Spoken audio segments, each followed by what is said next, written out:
Elly Cruz is going to shock everyone this 2024 MLB season, break the bust rumors, and I guarantee you he is going to be one of the best players in the NL Central.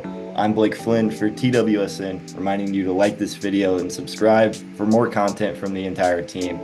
And stay till the end for my official 2024 Elly Cruz predictions. Now let's get into it.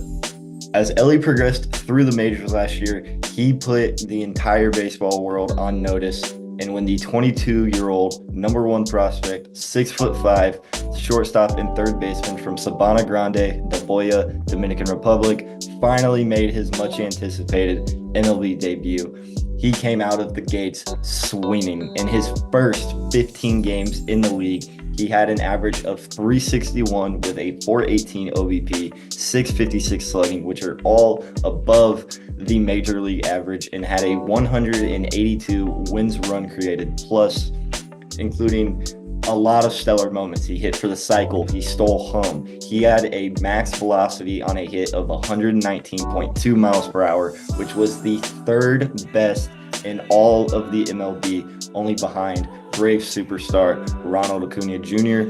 and slugger from the Yankees, Giancarlo Stanton. He also had a 30.5 foot per second sprint speed, which was the best in the majors. Elly Cruz has power, has speed, has aura. He has everything that you want in a baseball player, and he showed it right away. While there were some highs for Elly Cruz last season, there were also some lows, and a lot of lows. His last 83 games in the league, he had a slash line of 211, 279, and 354 with a 66 WRC plus, and he finished the season with a slash line of 235, 300, and 410 with a .710 OPS. So what happened? Why did Elly Cruz fall off after his hot start? Well, the first thing and the biggest thing he needs to improve on in 2024 is his strikeouts. He had 388 at-bats last season, and he struck out 144 times. That was one of the highest on the Reds as a team, even though he joined them about midway through the season. About actually a third of the season through is when he joined them. On his fastball average, facing fastballs, he had 806 pitches total where he faced fastballs, and he did the best. He hit 256. That was really his bread and butter pitch. Again, not great. He didn't hit 300, but decent when we compare it to the other two. He faced 607 breaking balls, so that is considered sliders, curveballs, sweepers, slurves, a lot of those put-away pitches that pitchers in the MLB are now utilizing, and he batted 208 on them, which is, the Mendoza line is a thing in baseball where you're really bad if you bat under 200 total. It was named after a former player for the Pirates, I believe, named Mendoza. That's one of the standalone telltale signs for someone is if they bat below the Mendoza line. That means they're not really good. So on breaking pitches, Elly batted .008 over that Mendoza line. And on off-speed pitches, which he faced 342, he had an average of 238. So that's splitters, changeups. Again, a lot of pitches that pitchers are utilizing to put these guys away. And pitchers had Elly figured out. They realized the fastball was his bread and butter, so they got him more breaking off speed, and it worked for them. Elly whiffed on over 30% of the balls he swung at, so out of zone, just early. He whiffed a lot, and he had a 32.8% chase rate, which is well above the league average of 28.5, and that's not in a good way. So Elly struggled with plate discipline, which was always one of his red flags as he was rising up the minors. The plate discipline was questioned, and the strikeout numbers were always high. But then again, the offset of speed and power kind of pushed that to the side, but again, it reared its ugly head as he began playing in the MLB. So how do we improve on that? What does Elly need to do to progress in 2024? The first thing is he needs to improve hitting from the right side. Elly is a switch hitter, so he can hit from both the left and the right side. When he was facing lefties, which we've seen a lot more come into the game in the MLB. We see a lot more lefties taking the mound. He had 114 at-bats against lefties last season, in which he batted 184 with a 231 OBP and 236 slugging.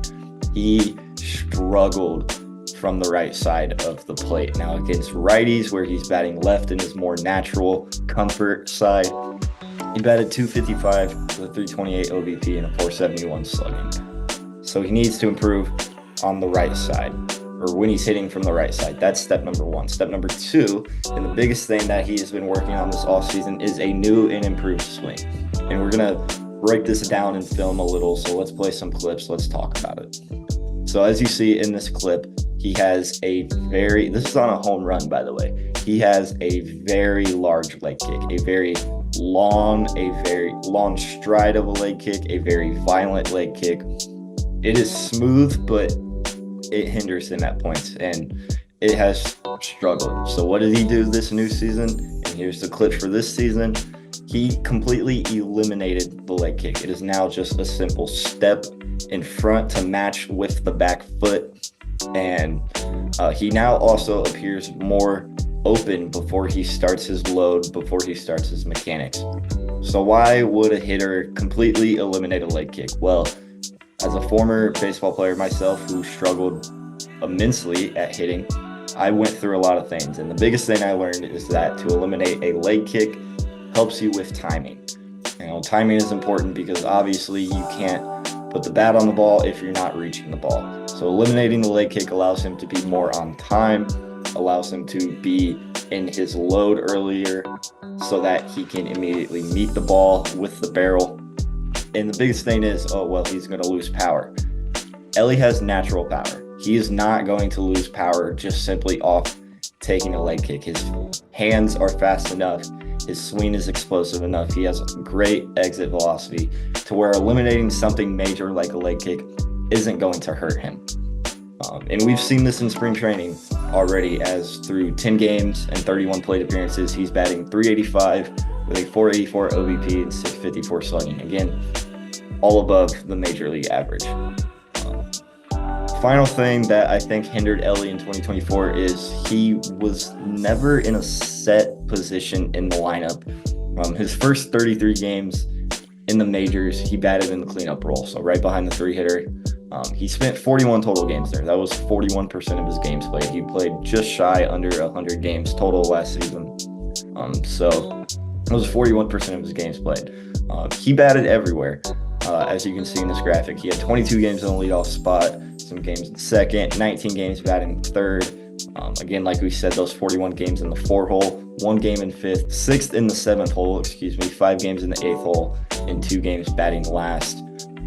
He batted every position except the 6th hole. He is projected to bat second this year, which I like it. As a Reds fan and a baseball fan who is rooting for Elly De La Cruz, I think batting second is going to work well for him. He has a lot more things to not worry about. He doesn't have to hit a home run. He just kind of has to do whatever the team needs him to do.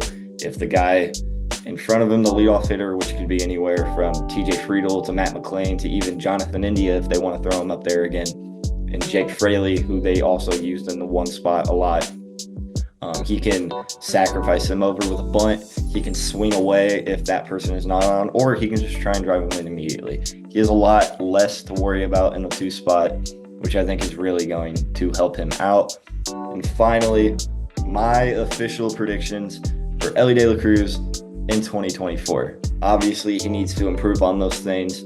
He needs to lessen the strikeouts. He needs to improve against righties.